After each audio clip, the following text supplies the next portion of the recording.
नमस्कार। राजस्थान की राजनीति क्या मोड़ ले रही है? राज्य की जनता सुखी है क्या परेशान? भजनलाल सरकार के नेतृत्व में प्रशासन सही ढंग से काम कर पा रहा है क्या नहीं? कौन ऐसे नेता है जिनकी वजह से भजनलाल सही काम नहीं कर पा रहे हैं, जिनकी वजह से उन्हें टेंशन हो रही है? या भजनलाल जो कराना चाह रहे हैं तो कौन से ऐसे नेता है जो उस काम को नहीं कर रहे हैं? राजस्थान का भविष्य किधर जाएगा, आज इसी पे चर्चा करेंगे। हमारे साथ है मलखान मीणा जी, पूर्वी राजस्थान के बारे में इनसे अच्छा एनालिसिस करने वाला पॉलिटिकल मैंने आज तक नहीं देखा है। मलखान जी, आप बताइए कि पूर्वी राजस्थान में सबसे ज्यादा वर्चस्व किस नेता का है, प्लीज।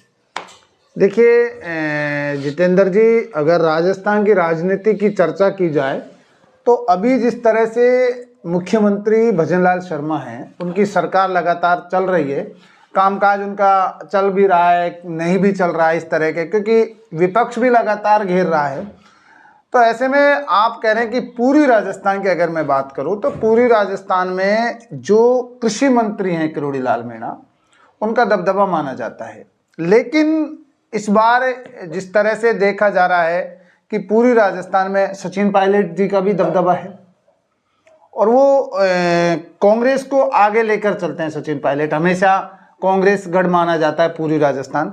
दूसरा अगर बात की जाए नरेश मीणा की, जो अभी नरेश मीणा भी लगातार कई चुनाव आपने देखे हैं। नरेश मीणा अभी सत्ता में नहीं है, बट उनकी पकड़ पूर्वी राजस्थान में अच्छी दिखाई दे रही है। देखिए बिल्कुल जितेंद्र जी, यही देखा जा रहा है, जो युवा है, जो नया युवा है, जो नई पीढ़ी के लोग हैं, वो नरेश मीणा को पसंद कर रहे हैं, वो किरोड़ी लाल मीणा से दूरियां बना रहे हैं। वजह यह है क्योंकि कृषि मंत्री किरोड़ी लाल मीणा, अब किरोड़ी लाल मीणा जी जहाँ जहाँ वादा करते हैं वो वादा पूरा नहीं हो रहा है, तो ऐसे में जनता किरोड़ी लाल मीणा से धीरे धीरे दूरी बनाने लग गई है। और आप देख रहे हैं कि आपने देखा होगा कि पूरी राजस्थान के किसान परेशान होते हैं। कई मुद्दे ऐसे हैं, चाहे खाद का मुद्दा हो, चाहे बीज का मुद्दा हो, तो उन्हें समय पर नहीं मिलना, तो ऐसे में किरोड़ी लाल मीणा से धीरे धीरे दूरियां बन रही हैं। और जो नरेश मीणा पूरी राजस्थान में अपना वर्चस्व दिखा रहे हैं। हालांकि देखिए, नरेश मीणा के आने से बीजेपी को प्लस पॉइंट होगा। आने वाले जब चुनाव होंगे जितेंद्र जी, तो 2028 और 29 का जब चुनाव होगा तो बीजेपी को नरेश मीणा अगर चुनाव लड़ते हैं, नरेश मीणा एक थर्ड फ्रंट लेकर आते हैं, तो यहाँ बीजेपी को प्लस पॉइंट होगा। और बीजेपी में जैसे जवाहर सिंह बेडम वहाँ के बड़े नेता है, उससे बीजेपी को क्या फायदा होगा? बीजेपी में जैसे किरोड़ी लाल मीणा बड़े, बिल्कुल आपने कहा कि बीजेपी में अभी पूरी राजस्थान से बड़े बड़े नेता हैं और जिनको मंत्री पद भी दिया गया है। देखिए ठीक है, आपने जवाहर सिंह बेडम का नाम लिया, आपने कृषि मंत्री किरोड़ी लाल मीणा का नाम लिया, ठीक है, मान लेते हैं, बट पूरी राजस्थान में सचिन पायलट भी कांग्रेस की तरफ से कम नहीं है। लेकिन नरेश मीणा आने के बाद में इन जो बड़े नेता हैं, इनसे जो युवा थे वो दूरियां बना चुके हैं, वो नरेश मीणा के पक्ष में हैं।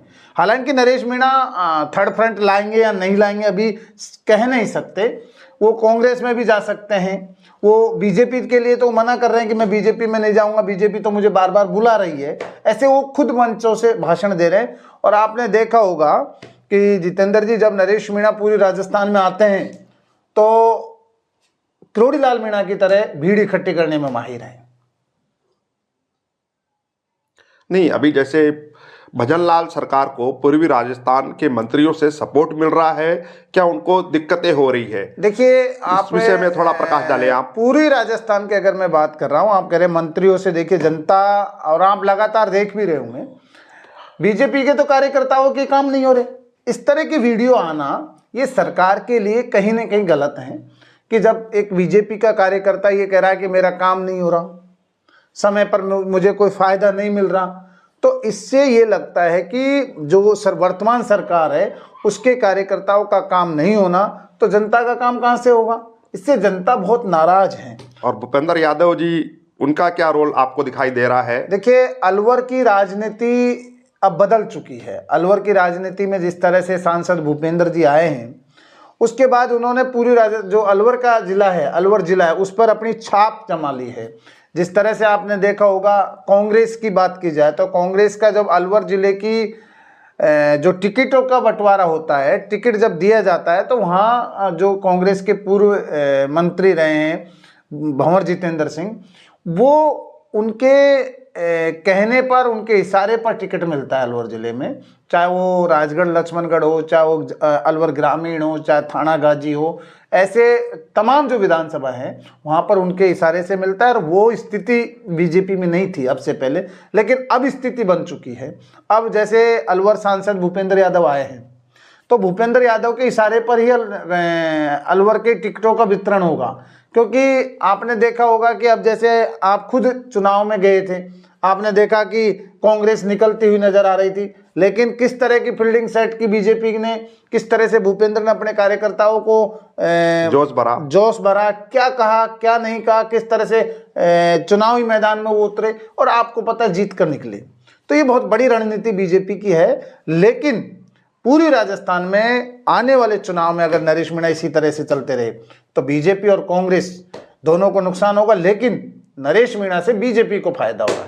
अगर नरेश मीणा थर्ड फ्रंट बनाते हैं उस केस में अलग सिनेरियो होगा, और वो कांग्रेस की तरफ से अगर लड़ते हैं, क्योंकि बीजेपी के लिए तो उन्होंने मना कर दिया है, उस केस में दोनों में काफ़ी अंतर है। देखिए जितेंद्र जी, मैं आपके माध्यम से आज कह रहा हूं, अगर नरेश मीणा कांग्रेस से चुनाव लड़ते हैं, नरेश मीणा को कांग्रेस लेती है, नरेश मीणा को कांग्रेस चाहे एक ही टिकट देती है, तो मैं आपको कह सकता हूं कि पूरी राजस्थान की पूरी सीटें बदल जाएंगी।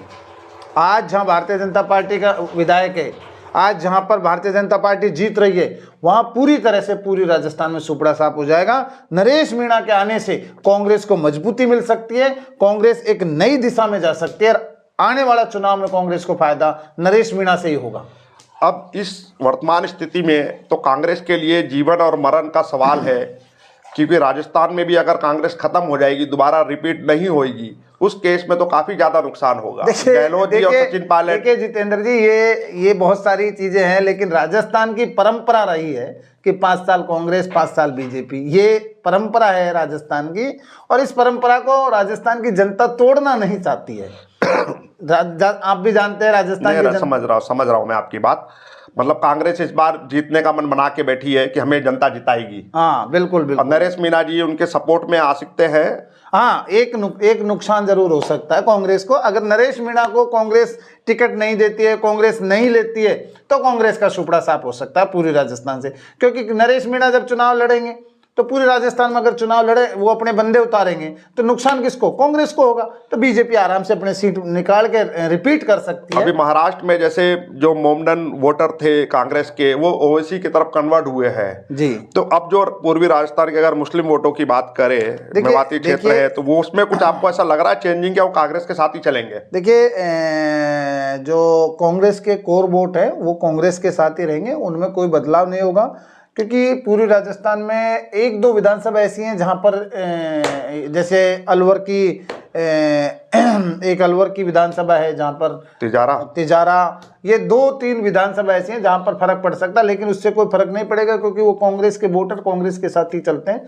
तो ऐसे में इससे कोई फर्क नहीं पड़ेगा। लेकिन अगली बार जैसे चुनाव में पूरी राजस्थान में नरेश मीणा का डंका रहेगा, क्योंकि आप देख रहे हैं कि अभी किरोड़ी लाल मीणा जो मंत्री हैं वो अपने विभाग से खुश नहीं है, क्योंकि जनता को वो कुछ अलग देना चाहते थे। उन्होंने एक मंच से भी कहा था महुआ में कि मेरे पास कुछ नहीं है, मैं तो उप भी नहीं हूँ। तो इसका मतलब उनके मन में यह है कि मैं उप मुख्यमंत्री भी बनूं। तो ऐसा है, क्योंकि उनके मन में ऐसा था कि जब जनता ने वोट दिए थे तो ऐसे सोच के दिए थे कि किरोड़ी लाल मीणा कहीं मुख्यमंत्री बन सकते हैं, उप मुख्यमंत्री बन सकते हैं, गृह मंत्री बन सकते हैं। लेकिन ये बहुत सारे जो पद थे उनको नहीं मिले, और एक खुद भी कहते हैं कि मुझे क्या दिया है, कृषि मंत्री दिया है, किसान का बेटा हूँ। कृषि क्षेत्र में तो अच्छा काम कर रहे हैं किरोड़ी लाल जी, भजन लाल जी ने उनकी तारीफ भी करी है। देखिए जनता इस चीज को समझ चुकी है। जनता कहती है कि आपने अच्छा किया नहीं किया, क्योंकि किसानों के लिए आपने देखा होगा कृषि, चाहे वो किरोड़ी लाल मीणा कितनी भी बातें बोल रहे हैं, लेकिन किसान इस चीज से जानते हैं कि किसानों के लिए कोई काम नहीं हुआ है। जैसे आपने देखा होगा ऐसा कोई विधानसभा नहीं है जहां पर किसान लाइन में नहीं लगा, क्योंकि समय पर खाद नहीं मिलता है। तो ऐसे में किसान नाराज है किरोड़ी लाल मीणा से। जैसे आप पूर्वी राजस्थान में आपकी बहुत अच्छी पकड़ है, वहाँ का क्या बड़े ऐसे मुद्दे हैं जो सरकार को करना चाहिए पर सरकार कर नहीं पा रही है, जिसकी वजह से वहाँ की जनता कांग्रेस को लाएगी, और कांग्रेस कैसे उन वादों को पूरा करेगी, कैसे वो जो समस्या है, जो बड़ी समस्या है। बिल्कुल ठीक है, पूर्वी राजस्थान का सबसे बड़ा मुद्दा ईआरसीपी का था। ईआरसीपी को इनको लेकर आना चाहिए। जिन गांवों में पानी की समस्या है वहाँ पानी लाना चाहिए, और बहुत सारी जगह बिजली की समस्या है। किसानों के लिए, उनके किसान जो पूरे राजस्थान में जहाँ खेती हो रही है, उन किसानों के लिए खाद बीज के लिए एक अलग से, अगर आपके पास में मैं बहुत सारी जगह देखता हूँ कि दो एक विधानसभा में एक कोऑपरेटिव सोसाइटी की दुकान होती है, जिसपे अब आप सोचिए एक विधानसभा में मान लीजिए एक कोऑपरेटिव सोसाइटी है, एक तहसील में कम है। ये उससे किसान कहाँ से खाद आएगा? रोजगार भी बड़ा मुद्दा होगा सर। रोजगार नहीं है। सबसे बड़ी चीज है, आपने देखा होगा पूरी राजस्थान में फैक्ट्री इलाका नहीं है, इंडस्ट्री नहीं है।